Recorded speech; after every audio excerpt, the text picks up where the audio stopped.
I'ma go get everything Mother Earth transcends.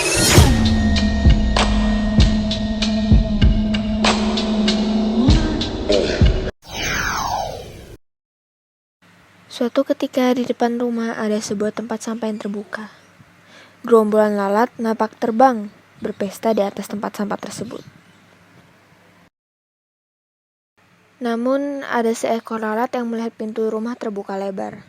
Si lalat itu masuk dan langsung menuju meja makan yang penuh dengan makanan lezat. "Saya bosan dengan sampah-sampah itu," kata si lalat.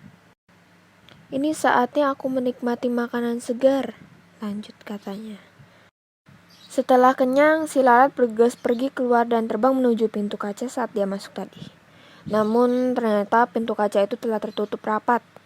Si lalat hinggap sesaat di pintu kaca itu, memandangi kawan-kawannya yang melambaikan tangannya, seolah meminta agar dia bergabung kembali dengan mereka.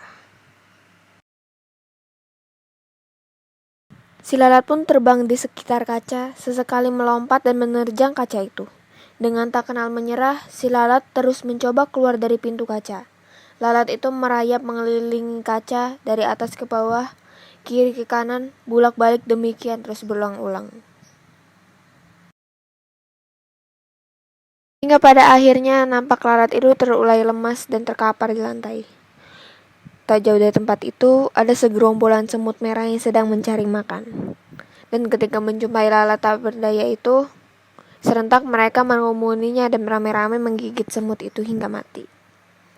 Kawanan semut itu pun mengangkat bangkai lalat yang malang itu menuju sarang mereka.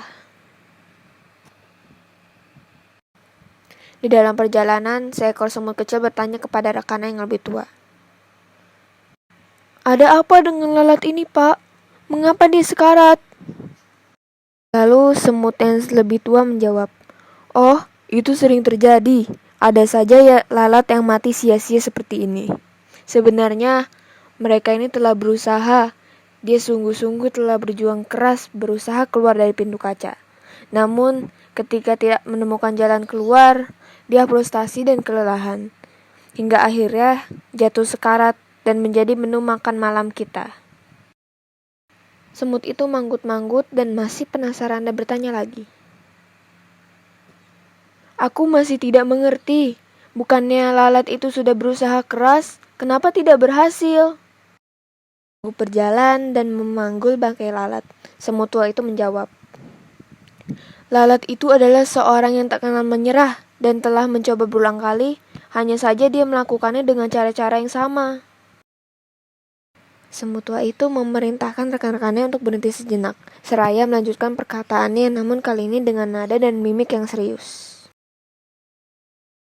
"Hai anak muda, ingatlah, jika kamu melakukan sesuatu dengan cara yang sama tetapi mengharap hasil yang berbeda, maka nasib kamu akan seperti lalat ini. Para pemenang tidak akan melakukan hal-hal yang berbeda, tetapi mereka hanya melakukannya dengan cara yang berbeda. Lihatlah anak muda, di atas pintu kaca itu terdapat lubang ventilasi udara. Jika lalat itu konsentrasi dan membuka pikirannya, maka ia akan berhasil keluar. Dari cerita tersebut, Anda akan melakukan evaluasi pada diri sendiri. Apa yang menyebabkan kegagalan atau faktor hidup Anda berjalan di tempat atau tanpa kemajuan. Kenalilah sumber-sumber yang semakin Anda mampu merinci faktor kegagalan. Maka semakin tajam Anda mencari tahu solusinya dan pastinya dengan cara yang berbeda. Nah sobat, semoga kisah dari lalat semut tadi menginspirasi sobat semua. Inspirasi dahsyat rahasia pola pikirmu.